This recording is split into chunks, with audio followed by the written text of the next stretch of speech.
चोनू ईद मुबारक। मेरे बच्चे दी पहली ईद आई छी। ऐना सोने मेरे कोके दी।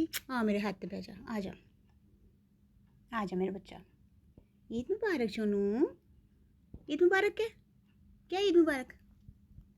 क्या ईद मुबारक? सोने ये मेरा बच्चा की करदा सी सोना? पहली ईद आई मेरे बच्चे दी। इधर आ जा। चल आजा कोल आ जा। चल कोल आ इधर। इधर जल्दी आ। इधर आ सोनू। ए मेरा बच्चा छाड़ दे, मेरा दुपट्टा ना छेड़ी। छाड़ दे।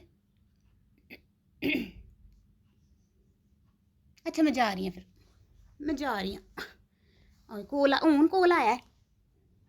कोल आया गया है।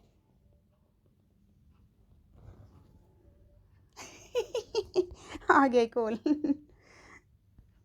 सोनू मेरे बच्चे ने मैंने ईद मुबारक नहीं किया मेरे काके ने। सोना मेरा बच्चा है ना, इधर सोना मेरा काका। आ मेरा बच्चा आ जा। चढ़ जा मेरे हाथ पे, चढ़ जा मेरे हाथ पे, चढ़ जा मेरा बच्चा। मेरा सोना सारा छोटा सारा फूल है, मेरा छोटा सारा। ये तो छोटा सारा फूल है मेरा, छोटा सारा। ये देखो कितना छोटा सारा फूल है मेरा। आजकल बहुत ठोंगे मारदा है, ताई मैं दस्ताना पाया दा।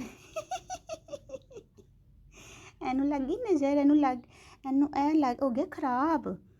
ये मछूम आई आई आई आई आई आई बच्चू पुत्तर पुट जिन्ने मर्जी मैं दस्ताना पाया दा।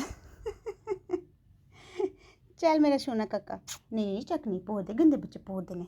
आजा चढ़ जा मेरे हाथ पे, शाबाश। चल ईद मुबारक कह देना सबनू। कह दे ईद मुबारक। क्या ईद मुबारक? सुनो क्या ईद मुबारक।